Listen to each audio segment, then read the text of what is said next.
नमस्कार, मैं चुनचुन कुमार। स्वागत है झारखंडी हिंदी न्यूज पर। चलिए जानते हैं आज की छोटी बड़ी सभी महत्वपूर्ण खबरों को।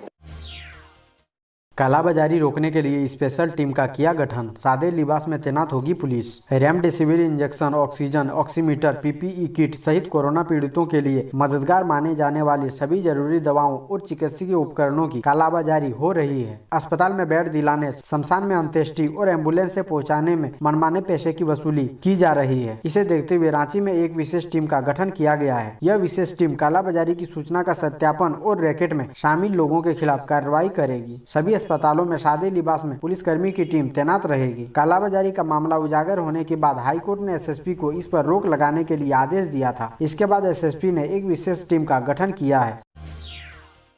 राशन कार्ड वाले ध्यान दें, एक साथ घर पहुंचेगा मई जून का राशन। सीएम हेमंत सोरेन का बड़ा फैसला। झारखंड प्रदेश कांग्रेस कमेटी के अध्यक्ष सह राज्य के वित्त तथा खाद्य आपूर्ति मंत्री डॉक्टर रामेश्वर उरांव ने कहा है कि 31 मई तक सभी राशन कार्ड धारियों तक मई तथा जून महीने का अनाज पहुंचा दिया जाएगा। उरांव शुक्रवार को रांची स्थित पार्टी मुख्यालय में प्रदेश कांग्रेस राहत एवं निगरानी समिति स्थित कंट्रोल रूम का जायजा लेने के बाद पत्रकारों से बातचीत कर रहे थे। उन्होंने कहा कि पिछली बार लॉकडाउन में तत्कालीन केंद्रीय मंत्री रामविलास पासवान ने राशन कार्ड के अलावा अन्य जरूरतमंद परिवारों को भी अनाज उपलब्ध कराने का निर्णय लिया था। इस संबंध में अभी प्रभारी केंद्रीय मंत्री पीयूष गोयल से बात करेंगे और सभी गरीबों के लिए राशन उपलब्ध कराने की मांग करेंगे।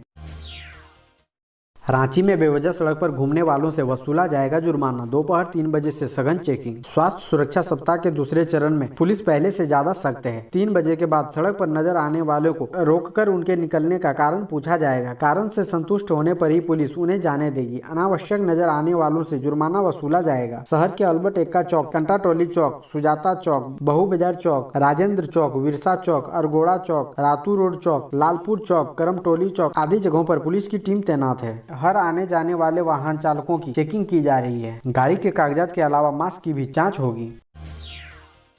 रांची में आज गांव से लेकर शहर तक वैक्सीनेशन 53 केंद्रों पर दिया जा रहा है कोरोना का टीका। राजधानी रांची में शनिवार को कुल 53 केंद्रों पर वैक्सीनेशन की प्रक्रिया संचालित की जा रही है। गांव से लेकर शहर के विभिन्न इलाकों में इसके लिए वैक्सीनेशन केंद्र बनाए गए हैं। अब तक आईएस क्लब रांची में संचालित कोविड-19 टीकाकरण को एटीआर में शिफ्ट कर दिया गया है। आज से श्री कृष्ण लोक प्रशासन संस्थान स्थित प्रशासनिक प्रशिक्षण संस्थान में विक्रमशिला हॉस्टल में अब कोविड का टीका ले सकते हैं। फिलहाल 45 वर्ष और इससे अधिक उम्र के लोगों को वैक्सीन दी जा रही है।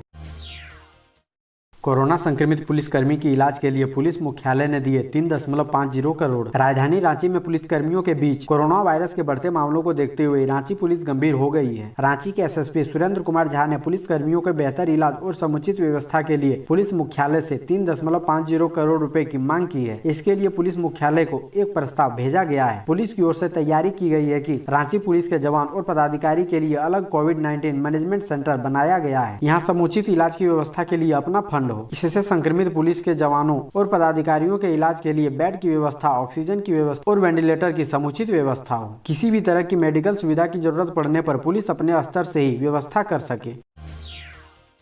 बिना वैक्सीन के मोदी सरकार ने 1 मई से क्यों की टीकाकरण की घोषणा। कोविड-19 टीकाकरण अभियान के तहत 1 मई से 18 वर्ष से अधिक उम्र के सभी लोग वैक्सीन ले सकेंगे, लेकिन राज्यों का कहना है कि इसके लिए पर्याप्त वैक्सीन उपलब्ध नहीं है। केंद्र सरकार ने ऐलान किया है कि देश भर में 1 मई से 18 वर्ष से अधिक उम्र के लोगों का टीकाकरण किया जाएगा। 28 अप्रैल से इसके लिए रजिस्ट्रेशन शुरू कर दिए गए, लेकिन कोविन और आरोग्य सेतु मोबाइल ऐप पर बुकिंग की सुविधा अभी भी नहीं दिख रही है। वैक्सीन का इंतजाम करने की जिम्मेदारी राज्य सरकार की है और ज्यादातर राज्य फिलहाल अपने हाथ खड़े करते हुए दिख रहे हैं। वहीं दिल्ली के मुख्यमंत्री अरविंद केजरीवाल ने कहा है कि शनिवार से तीसरे चरण का टीकाकरण नहीं शुरू हो पाएगा। उन्होंने जनता से अपील की है कि वे शनिवार को टीकाकरण केंद्रों के सामने लाइन न लगाएं। उन्होंने अपने बयान में कहा है कि हमें अब तक वैक्सीन नहीं मिली है।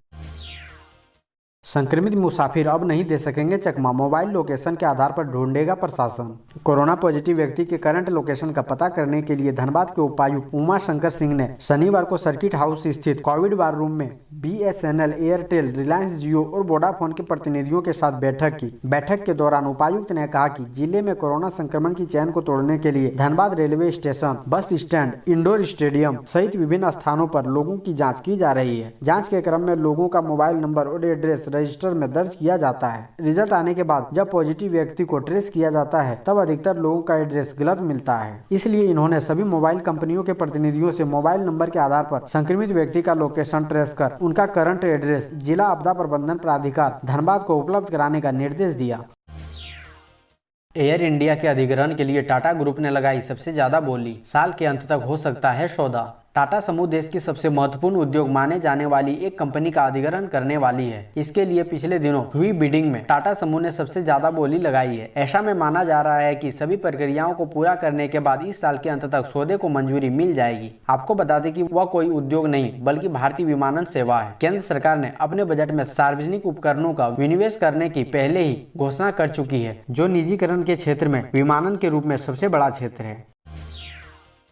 टीकाकरण पर बीजेपी का हेमंत सरकार पर हमला, कहा राजनीति करने वाले आपदा में तलाश रहे अवसर। भारत सरकार ने देश में बढ़ते कोरोना संकट को देखते हुए 1 मई से 18 साल से ऊपर के सभी लोगों को कोरोना वैक्सीन लगाने की अनुमति दी थी। सरकार ने 1 मई से कोविड-19 टीकाकरण के तीसरे चरण की रणनीति की घोषणा की थी, लेकिन रांची समेत कई राज्यों ने इसके लिए हाथ खड़े कर दिए हैं। वैक्सीन की कमी का हवाला देकर कई राज्यों ने 1 मई से 18 साल के ऊपर के लोगों के वैक्सीनेशन को टाल दिया है। इसी क्रम में बीजेपी ने झारखंड सरकार पर निशाना साधा है। झारखंड में 18 से 45 वर्ष तक के लोगों का टीकाकरण 1 मई से शुरू नहीं होने पर बीजेपी ने झारखंड सरकार पर निशाना साधते हुए कहा, जिन लोगों को सिर्फ राजनीति करनी है, आपदा में भी वैक्सीन की कमी का रोना रोएंगे, लेकिन अपनी कमी को नहीं बताएंगे।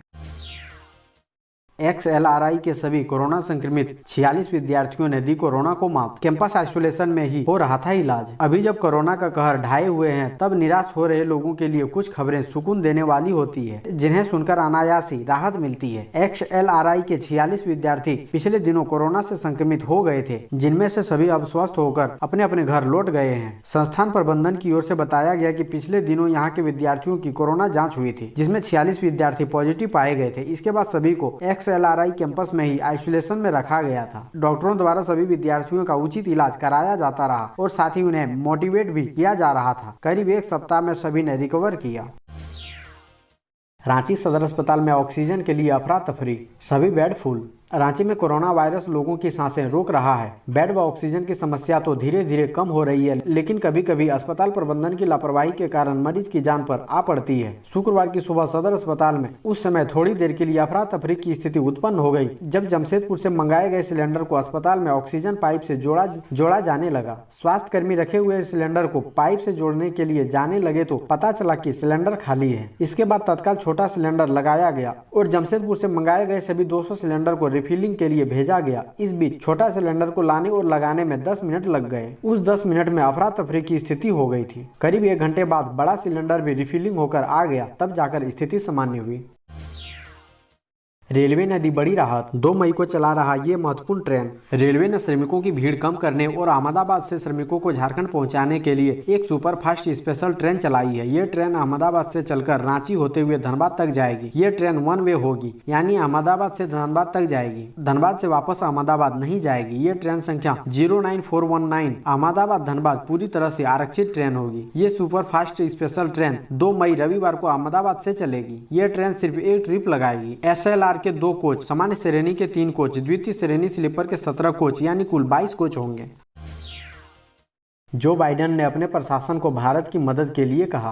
राष्ट्रपति जो बाइडेन ने अपने प्रशासन से कहा है कि वह कोरोना वायरस के खिलाफ लड़ाई में भारत का पूरा सहयोग करें। दोनों देशों के शीर्ष अधिकारियों ने बताया, राष्ट्रपति ने आश्वासन दिया है कि अमेरिका कोरोना से लड़ने में भारत के साथ कंधे से कंधा मिलाकर काम करेगा। ड्यूलस हवाई अड्डे से शुक्रवार को भारत के लिए राहत सामग्री भेजे जाने के समय बाइडेन ने अपने 2 शीर्ष अधिकारियों को वहाँ भेजा था। इन राहत सामग्रियों में ऑक्सीजन सिलेंडर, N95 मास्क और वैक्सीन के उत्पादन में काम आने वाला फिल्टर शामिल था। कोरोना संकट के समय भारतीय सेना देशवासियों की मदद के लिए आगे आई, कहा हर हाल में जीतना है यह युद्ध। देश में कोरोना संकट की इस घड़ी में भारतीय सेना एक बार फिर देशवासियों के बचाव में सामने आई है। सेना जगह जगह अस्पताल बनाने से लेकर विदेश से ऑक्सीजन से भरे क्रायोजेनिक कंटेनर लाने के लिए विशेष अभियान में जुटी हुई है। इस बारे में जानकारी देते हुए एकीकृत रक्षा स्टाफ की उप प्रमुख लेफ्टिनेंट जनरल माधुरी कनितकर ने कहा कि सेना ने कोरोना संकट के समय 14 रेलवे कोच प्रदान किए हैं, जो आमतौर पर ऑक्सीजन टैंकरों के परिवहन के लिए, सैन्य सामान के परिवहन के लिए उपयोग किए जाते हैं। जेल से आजाद हुए कैदी नंबर 3351, लेकिन लालू अभी नहीं आएंगे पटना। चारा घोटाले के 4 मामलों में सजायाफ्ता बिहार के पूर्व मुख्यमंत्री राजद सुप्रीमो लालू प्रसाद यादव को जेल की कस्टडी से रिहा कर दिया गया है। सीबीआई कोर्ट की ओर से जारी रिलीज आदेश को बिरसा मुंडा होटवार जेल रांची अथॉरिटी की ओर से एम्स नई दिल्ली भेजा गया। इसके बाद उन्हें जेल से रिहा कर दिया गया। हालांकि लालू यादव एम्स से कब निकलेंगे, यह चिकित्सकों की सलाह के बाद निर्भर होगा। अगर आप लॉ स्टूडेंट हैं तो वकील बनने का सुनहरा मौका। बार काउंसिल की इस परीक्षा के लिए करें आवेदन।